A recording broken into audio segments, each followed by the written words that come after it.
Hello students, आज मैं आप लोगों को बीकॉम सेम 4 का जो बिजनेस अकाउंट है उसमें चैप्टर नंबर 3 जो है ऑपरेटिंग कॉस्टिंग 1 એટલે કે सेवा पड़तर पद्धति 1 उसमें मैं आज आप लोगों को सम नंबर 9 करवाने वाली हूँ। तो यहाँ पे इस समय आप लोगों को ऐसा बोला गया है कि मिस्टर बाबू भाई wants a travel bus which runs 28 days in the month according to the following schedules એટલે કે ગુજરાતીમાં આપેલું છે કે શ્રી બાબુભાઈ એક ટ્રાવેલ બસ ધરાવે છે અને આ બસ મહિનાના 25 દિવસો દોડે છે અને જેની વિગતો નીચે મુજબ છે। ફર્સ્ટ यहाँ पे दिया गया है कि Ahmedabad to Surat and back the same way એટલે કે અમદાવાદ થી સુરત રોજ એક વળતી ટ્રીપ।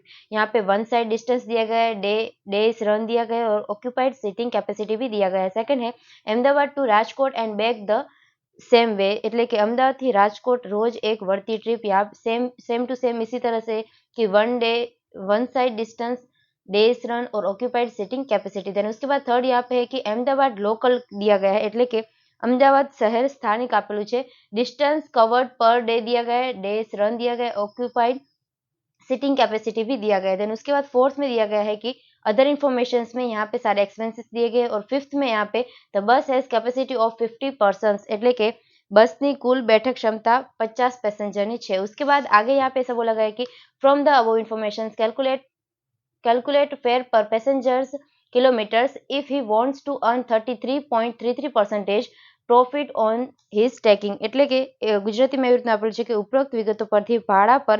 33.1% નફો મેળવવા માટે પેસેન્જર કિલોમીટર દીઠ પડતરની ગણતરી કરો। Calculate the passenger fare for Ahmedabad to Surat and Ahmedabad to Rajkot એટલે કે અમદાવાદથી સુરત અને અમદાવાદથી રાજકોટના પેસેન્જરનું ભાડું ગણો। तो यहाँ पे आप लोगों को कितना चार्जेस आप लोगों को लेना है वो भी कैलकुलेट करना होगा। तो अभी हम लोग स्टार्ट करेंगे। तो सबसे फर्स्ट आप लोगों को टोटल किलोमीटर्स की कैलकुलेशन करनी होगी। तो यहाँ पे हम लोग लिख देंगे टोटल किलोमीटर्स એટલે કે कुल किलोमीटर की गणतरी करनी રહેશે। तो फर्स्ट हम लोग क्या करेंगे, अहमदाबाद टू सूरत, ठीक है, इन दोनों के बीच का जो डिस्टेंस है उसका कितना किलोमीटर से वो हम लोग निकालेंगे। तो यहाँ पे आप लोगों को क्या दिया गया है, तो 25 किलोमीटर से, ठीक है। तो हम लोग क्या करेंगे 25 किलोमीटर से इनटू कितने डेज है, तो यहाँ पे 10 डेज दिए गए हैं। तो हम लोग क्या करेंगे, इसको मल्टीप्लाई 10 से करेंगे इनटू अभी यहाँ पे क्या है, तो एंड बैक द सेम वे यानी कि यहाँ पे राउंड ट्रिप हो जाएगी, यानी कि हम लोग ट्रिप में क्या करेंगे इनटू 2 कर देंगे, यानी कि ये फिर से जा रही है और रिटर्न भी आ रही है, इसलिए हम लोग ट्रिप में क्या करेंगे मल्टीप्लाई 2 से कर देंगे। तो आप लोगों को फाइनल यहाँ पे 5000 का आंसर मिल जाएगा। देन उसके बाद सेकंड में हम लोग क्या करेंगे, अहमदाबाद टू राजकोट का देखेंगे। तो यहाँ पे आप लोगों को 200 किलोमीटर्स का दिया गया है इनटू 10 डेज दिया गया है और इनटू हम लोग क्या करेंगे 2 ट्रिप्स, ठीक है। यहाँ पे क्या हो रहा है बैक द सेम वे यानी कि राउंड ट्रिप हो रहा है, इसीलिए तो मल्टीप्लाई हम लोग 2 से करेंगे। तो आप लोगों को यहाँ पे 4000 का आंसर मिल जाएगा। એટલે કે અમદાવાદથી રાજકોટ સુધીનું 200 કિલોમીટર આપેલું છે, 10 દિવસો છે અને ટ્રીપમાં ડબલ થશે એટલા માટે 2 આવશે, એટલે 2 રાઉન્ડ ટ્રીપ થઈ ગઈ। देन उसके बाद यहाँ पे अहमदाबाद में लोकल की बात की गई है। तो उसमें कितना डिस्टेंस दिया गया है, तो 200 किलोमीटर। तो हम लोग क्या करेंगे 200 इनटू कितने डेज दिए गए हैं, तो 5 दिए गए इनटू अभी यहाँ पे क्या है ऐसा नहीं लिखा हुआ कि एंड बैक द सेम वे, तो हम लोग क्या करेंगे इनटू मल्टीप्लाई 1 से करेंगे, यानी कि यहाँ पे ट्रिप कितना हो जाएगा 1 ही हो जाएगा, डबल नहीं होगा, ठीक है। तो यहाँ पे फाइनल आप लोगों को 1000 का आंसर मिल जाएगा और टोटल कितना हो जाएगा 10,000। ये क्या हो गया, तो टोटल किलोमीटर्स हो गया એટલે કે कुल किलोमीटर થયા। देन उसके बाद आगे आप लोगों को टोटल पैसेंजर किलोमीटर की बात करनी है। तो टोटल पैसेंजर किलोमीटर हम लोग किस तरह से निकालेंगे, तो सबसे फर्स्ट हम लोग निकालेंगे अहमदाबाद टू सूरत। तो अभी यहाँ पे आप लोगों को क्या करना है, तो फिर से देखना होगा कि डिस्टेंस कितना है, 250 का डिस्टेंस है इनटू ट्रिप यहाँ पे कितनी है, तो 2 हो गई। देन उसके बाद यहाँ पे 5th नंबर के इन्फॉर्मेशन में आप लोगों को बोला गया कि 50 यहाँ पे कैपेसिटी कितनी है, तो 50 पैसेंजर की है, ठीक है, यानी कि 50% की है। और यहाँ पे अहमदाबाद से सूरत तक की बात की करें हम लोग, तो यहाँ पे 90% कैपेसिटी दी गई है। तो हम लोग क्या करेंगे 50 को मल्टीप्लाई 90% के साथ करेंगे, तो आप लोगों को आंसर 45 का मिल जाएगा, ठीक है। तो यानी कि फाइनल आप लोगों को क्या करना है 250 इंटू 2 और इंटू 45 करना है, तो 2,25,000 का आंसर मिल जाएगा। देन उसके बाद सेकंड अहमदाबाद टू राजकोट, तो उसमें कितना डिस्टेंस है, तो 200 किलोमीटर्स इंटू राउंड ट्रिप हो जाएगा, यानी कि इंटू 2 हो जाएगा और 50 और उसको मल्टीप्लाई किससे करना होगा, तो यहाँ पे दिया गया है कि 80% है, तो मल्टीप्लाई हम लोग 80% के साथ करेंगे, तो यहाँ पे 40 आंसर आ जाएगा, ठीक है। देन उसके बाद फाइनल हम लोग अगर आंसर निकाले तो 1,60,000 आंसर आप लोगों को मिल जाएगा। देन उसके बाद थर्ड अगर हम लोग बात करें अहमदाबाद लोकल की, ठीक है, એટલે કે અમદાવાદ સ્થાનિક માટે, तो उसमें डिस्टेंस कितना है तो सेम 200 किलोमीटर्स का है और यहाँ पे राउंड ट्रिप नहीं हो जाएगी, ठीक है, सिर्फ और सिर्फ 1 आएगा, मल्टीप्लाई 1 से करेंगे और इनटू डेज कितने यहाँ पे, तो कितने डेज बोला गया 5 है और इसकी कैपेसिटी कितनी 100% है, तो यानी कि हम लोग क्या करेंगे मल्टीप्लाई 50 से करेंगे, तो आप लोगों को यहाँ पे फाइनल आंसर कितना मिलेगा 50,000 का आंसर मिल जाएगा। देन उसके बाद हम लोग यहाँ पे टोटल करेंगे तो 4,35,000 का आंसर मिलेगा, ठीक है। ये क्या हो गया, ये हो गया टोटल पैसेंजर किलोमीटर, એટલે કે कुल पैसेंजर किलोमीटर ની गणतरी થઈ गई। देन उसके बाद आगे यहाँ पे आप लोगों को एक्सपेंसेस दिए गए हैं, ठीक है, तो हम लोग क्या करेंगे जितने भी जो डिफरेंट टाइप के एक्सपेंसेस वो पहले हम लोग निकालेंगे। तो पहले यहाँ पे हम लोग बात करें तो कॉस्ट ऑफ बस दिया गया है, એટલે કે ગુજરાતીમાં આપેલું છે કે બસની મૂળ કિંમત 40 लाख रुपीस दिया गया है, तो इसके ऊपर से क्या मिलेगा तो डेप्रिसिएशन मिलेगा, तो वो हम लोग डायरेक्ट जो स्टेटमेंट बनाएंगे उसी में कैलकुलेशन इसका कर देंगे। देन उसके बाद यहाँ पे दिया गया कि डेप्रिसिएशन एनुअल दिया गया है 15% का। देन उसके बाद salary of driver per month, तो ये सभी इस तरह से इन्फॉर्मेशन दी गई है, मगर लास्ट में क्या दिया गया है तो डीजल कंजम्पशन दिया गया है 4 किलोमीटर पर लीटर दिया गया है। तो इसका अभी आप लोगों को ये क्वेश्चन होगा कि इसका रुपीस हम लोग किस तरह से निकालेंगे, तो इसका भी हम लोग कैलकुलेशन यहाँ पे करेंगे। तो सबसे फर्स्ट यहाँ पे आएगा डीजल एक्सपेंसिस, એટલે કે डीजल खर्च, तो यहाँ पे 1 लीटर के सामने कितना दिया गया है, यानी कि 4 किलोमीटर चलाने के लिए 1 लीटर चाहिए, ठीक है, और इसका रुपीस कितना है तो वो भी यहाँ पे आप लोगों को देखना होगा। तो डीजल प्राइस ₹35 पर यूनिट दिया गया है, सॉरी पर लीटर दिया गया है। तो अभी आप लोगों को इस तरह से लिख देना होगा कि यहाँ पे आएगा किलोमीटर्स, यहाँ पे आएगा रुपीस, कि 4 किलोमीटर यहाँ पे आएगा और उसका रुपीस कितना है 5, यानी कि 4 किलोमीटर चलाने के लिए 1 लीटर चाहिए आप लोगों को डीजल, और यहाँ पे 1 लीटर का कितना है तो 35 रुपीस है, ठीक है। तो आप लोगों को क्या करना होगा कि यहाँ पे 4 किलोमीटर के सामने 35 है, तो आप लोगों के यहाँ पे टोटल किलोमीटर्स कितने हुए हैं तो 10,000 हुए हैं, तो हम लोग क्या करेंगे तो 10,000 के सामने कितना, तो फाइनल आप लोगों को 87,500 इतना आप लोगों को एक्सपेंसेस मिल जाएगा। देन उसके बाद आगे यहाँ पे हम लोग बात करें तो ऑयल के बारे में हम लोग देखेंगे। यहाँ पे क्या दिया गया है कि लिब्रिकेंट ऑयल दिया गया ₹50 पर 100 किलोमीटर्स दिया गया है, तो हम लोग इसी तरह से करेंगे कि ऑयल का एक्सपेंस, तो 100 किलोमीटर्स के सामने कितना दिया गया है तो 50 रुपीस दिया गया है, तो 10,000 किलोमीटर्स के सामने कितना आएगा तो यहाँ पे आप लोगों को 5,000 का आंसर मिल जाएगा, ये हो जाएगा एक्सपेंस, ठीक है। देन उसके बाद आगे यहाँ पे लास्ट में जो इन्फॉर्मेशन दी गई है कि 33.33% प्रॉफिट है, तो इसकी कैलकुलेशन किस तरह से आप लोगों को करनी है, तो यहाँ पे हम लोग कैलकुलेशन करेंगे फॉर प्रॉफिट, ठीक है, એટલે કે નફા માટેની ગણતરી કરવામાં આવશે। तो यहाँ पे टेकिंग आप लोगों को कितना लेना है 100 लेना है, એટલે કે 100 धारવામાં આવશે और इसमें प्रॉफिट कितना दिया गया है तो 33.33% प्रॉफिट दिया गया है, तो रिमेनिंग कितना बचा तो 66.66% रिमेनिंग बचा, ठीक है। ये क्या हो जाएगा कॉस्ट हो जाएगा, यानी कि फाइनल अभी हम लोग जो कॉस्ट का स्टेटमेंट बनाएंगे उसमें जो कॉस्ट आएगी वो किसके बराबर होगी तो 66.66% के बराबर होगी, ठीक है। देन अभी यहाँ पे हम लोग कॉस्ट शीट प्रिपेयर करेंगे। तो सबसे फर्स्ट आएगा यहाँ पे फिक्स एक्सपेंस और सेकंड आएगा वेरिएबल एक्सपेंसेस, એટલે કે चलित खर्चा। ऊपर आप लोगों को क्या लिखना होगा तो टोटल पैसेंजर किलोमीटर जो अभी हम लोगों ने फाइंड किए थे 4,35,000 का आंसर आया था, वो आप लोगों को यहाँ पे ऊपर लिख देना होगा 4,35,000, ठीक है, इस तरह से लिख देना होगा, क्योंकि यहाँ पे पर पैसेंजर किलोमीटर भी आप लोगों को निकालना होगा इसीलिए। तो अभी हम लोग एक्सपेंसेस देखेंगे। तो एक्सपेंसेस में सबसे फर्स्ट यहाँ पे दिया गया कि salary of driver per month दिया गया है, तो फर्स्ट में हम लोग लिख देंगे सैलरी ऑफ अ ड्राइवर, ठीक है, और यहाँ पे रुपीस कितना दिया गया है 15,000 का अमाउंट दिया गया है। देन उसके बाद सेकंड यहाँ पे दिया गया है कि salary of conductor per month दिया गया है, तो सैलरी आएगा कंडक्टर का पर मंथ कितना है तो रुपीस 10,000।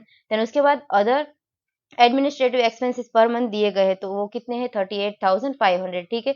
यहाँ पे मैं इन्फॉर्मेशन नहीं लिख रही हूँ, सिर्फ आप लोगों को यहाँ पे ध्यान देके समझना है कि कौन सी यहाँ पे इन्फॉर्मेशन की हम लोग कैलकुलेशन किस तरह से करेंगे, ठीक है। तो यहाँ पे हो गया ये थर्ड नंबर। देन उसके बाद फोर्थ नंबर में क्या आ गया तो इंश्योरेंस दिया गया है एनुअल, तो हम लोग क्या करेंगे यहाँ पे क्या है 3% दिया गया है, तो 3% किसका होता है तो जो कॉस्ट होती है बस की उसका ही होता है, तो हम लोग यहाँ पे इंश्योरेंस लिखेंगे और क्या करना होगा तो 40 लाख उसको मल्टीप्लाई करना होगा 3% के साथ, ठीक है। तो यहाँ पे आप लोगों को 1,20,000 का आंसर मिल जाएगा। ये क्या होगा ये एनुअल होगा और डिवाइडेड बाय आप लोगों को 12 करना होगा, यानी कि पर मंथ यहाँ पे 10,000 का आंसर मिल जाएगा। देन उसके बाद रोड टैक्स दिया गया एनुअल, तो फिफ्थ में हम लोग क्या लिखेंगे, तो रोड टैक्स में 6,000 दिया गया एनुअल का, डिवाइडेड बाय हम लोग 12 मंथ्स करेंगे तो पर मंथ आप लोगों को यहाँ पे 500 का आंसर मिलेगा। ठीक है, देन उसके बाद जितने भी यहाँ पे फिक्स एक्सपेंसेस थी वो हम लोगों ने ले लिए हैं, तो अभी हम लोग टोटल करेंगे, तो यहाँ पे टोटल आप लोगों को 74,000 का मिल जाएगा। और पर पैसेंजर किलोमीटर कितना आएगा, तो क्या करना होगा, तो 74,000 उसको डिवाइडेड बाय 4,35,000 करना होगा, तो 0.17 आप लोगों को यहाँ पे आंसर मिल जाएगा। देन उसके बाद आगे हम लोग बात करेंगे वेरिएबल एक्सपेंसेस की। तो वेरिएबल एक्सपेंसेस में क्या आएगा, तो सबसे फर्स्ट आएगा डेप्रिसिएशन, એટલે કે આવશે ઘસારો। तो डेप्रिसिएशन किस तरह से आएगा, यहाँ पे 40 लाख उसका कॉस्ट प्राइस दिया गया है और इसके ऊपर डेप्रिसिएशन कितना है 15%। तो डायरेक्टली आप लोगों को क्या करना होगा, तो 40 लाख उसको मल्टीप्लाई करना होगा 15% के साथ, तो आप लोगों को यहाँ पे 6 लाख का आंसर मिल जाएगा। ये क्या हो गया, ये एनुअल हो गया, એટલે કે वार्षिक से इसको डिवाइडेड बाय 12 मंथ्स करना होगा। तो यहाँ पे आप लोगों को 12 मंथ्स करने के बाद आपको यहाँ फाइनल 50,000 का आंसर मिल जाएगा, એટલે કે 12 મહિનાથી ભાગાકાર કરવામાં આવશે તો 1 મહિનાનો यहाँ अगर खर्च મળશે, तो हम लोग यहाँ पे 50,000 का आंसर इस तरह से लिख देंगे। और इसका ये जो वेरिएबल एक्सपेंसेस होता है उनका क्या करना है, तो एक एक एक्सपेंसेस का यहाँ पे पर पैसेंजर किलोमीटर निकालना होता है। तो आप लोगों को 50,000 डिवाइडेड बाय 4,35,000 करना होगा, तो यहाँ पे 0.1149 आंसर मिल जाएगा। देन उसके बाद सेकंड यहाँ पे क्या आएगा, तो डेप्रिसिएशन हमारा हो गया, ये सब भी हो गए एक्सपेंसेस। उसके बाद आता है डीजल। ठीक है, तो हम लोग यहाँ पे लिख देंगे डीजल। डीजल एक्सपेंसेस में क्या है, तो अभी हम लोगों ने कैलकुलेट किया था कितना आया था, तो 87,500 आया था, तो हम लोग लिख देंगे 87,500 और इसका पर यूनिट यहाँ पे हो जाएगा 0.2011। किस तरह से, तो 87,500 डिवाइडेड बाय 4,35,000। देन उसके बाद थर्ड यहाँ पे आएगा ऑयल एक्सपेंसेस। तो ऑयल एक्सपेंसेस कितना आया था 5,000 रुपीज का, और 5,000 डिवाइडेड बाय 4,35,000, तो आप लोगों को 0.0114 का आंसर मिल जाएगा। ठीक है, देन उसके बाद यहाँ पे आगे आप लोगों को रिपेयर्स एंड मेंटेनेंस एक्सपेंसेस दिए गए पर मंथ है। ठीक है, 1,000 है, तो इसको आप लोगों को क्या करना होगा, डायरेक्ट लिख देना होगा। हम लोग यहाँ पे लिखेंगे रिपेयर्स एंड मेंटेनेंस એટલે કે સમારકામ અને નિભાવ ખર્ચ ₹1,000, इसको डिवाइडेड बाय 4,35,000 करना होगा, तो फाइनल आप लोगों को यहाँ पे आंसर मिलेगा 0.0022 इस तरह से मिल जाएगा। देन उसके बाद बी का हम लोग टोटल करेंगे तो 1,43,500 का आंसर मिल जाएगा और ये सभी का टोटल हो जाएगा 0.33। देन उसके बाद अभी आप लोगों को क्या करना होगा, ए प्लस बी कर देना होगा, यानी कि 74,000 प्लस 1,43,500, तो फाइनल आप लोगों को टोटल कॉस्ट मिल जाएगा। तो यहाँ पे टोटल कॉस्ट मिल जाएगा 2,17,500 और पर यूनिट इसका कितना आएगा 0.50 आ जाएगा। देन उसके बाद प्लस आप लोगों को प्रॉफिट करना होगा। तो अभी मैंने इसके पहले जो कैलकुलेशन किया था उसमें बताया था कि जितना भी हमारा कॉस्ट आएगा वो किसके बराबर होगा, तो 66.66% के बराबर होगा। तो आप लोगों को इस तरह से लिखना होगा कि 66.67% के सामने आप लोगों का कॉस्ट कितना है, तो 2,17,500 है, तो 33.33% के सामने कितना आएगा, इस तरह से क्रॉस मल्टीप्लाई करना होगा। तो फाइनल आप लोगों को यहाँ पे 1,08,750 का आंसर मिल जाएगा। तो सेम इसी तरह से पर यूनिट भी निकालना होगा, तो 0.25 का पर यूनिट प्रॉफिट आप लोगों को मिल जाएगा। देन उसके बाद फाइनल आप लोगों को इनकम कितनी होगी, तो हम लोग यहाँ पे टोटल करेंगे, यानी कि कॉस्ट प्लस प्रॉफिट, तो आप लोगों को 3,26,250 का आंसर मिल जाएगा और यहाँ पे पर यूनिट आएगा 0.75। ठीक है, इसी तरह से आप लोगों को यहाँ पे करना था।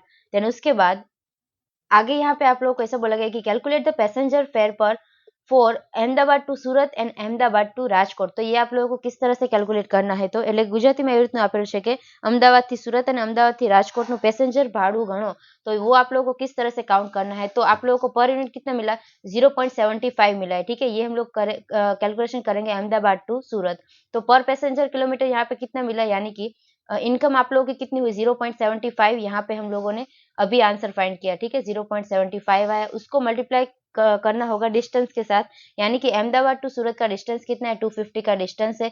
तो फाइनल आप लोगों को आंसर आएगा, आप लोगों को आंसर मिलेगा 187.50। ठीक है, ये जो भी ये वीडियो को देख रहे हैं वो जल्दी से चैनल को सब्सक्राइब कर दे और वीडियो को लाइक और शेयर करना मत भूलना। और हाँ, अगर आप लोगों को बिजनेस अकाउंट, कॉस्ट अकाउंट या टैक्सेशन में कोई भी चैप्टर में कोई भी सब में डाउट है, तो ऑलरेडी मेरे चैनल की मेंबरशिप में सभी सम्स के सॉल्यूशन प्रोवाइड किए गए हैं। ठीक है, तो आप लोग उसके जरिए सभी सम्स के सॉल्यूशन ले सकते हो। देन उसके बाद यहाँ पे हम लोग देखेंगे, तो अहमदाबाद टू सूरत हो गया, उसके बाद अहमदाबाद टू राजकोट, तो 0.75 आप लोग का पर पैसेंजर किलोमीटर इनकम आया इनटू डिस्टेंस यहाँ पे कितना है 200 किलोमीटर्स का, तो यहाँ पे हम लोग लिखेंगे 200, यानी कि यहाँ पे हम लोग पैसेंजर के पास से कितना चार्जेस कर सकते हैं, तो 150 रुपीज़ चार्जेस कर सकते हैं। और यहाँ पे कितना 187.50 रुपीज़ और यहाँ पे 150 रुपीज़। इस तरह से आप लोगों को फाइनल आंसर मिल जाएगा। ठीक है, तो जब भी आप लोगों को एग्जाम में इस टाइप का सम पूछा जाए तो इस तरह से सॉल्व करना होगा और इस तरह से पूरे का पूरा कैलकुलेशन दिखाना होगा। तो यहाँ पे ये जो सम नंबर 9 था वो कंप्लीट होता है।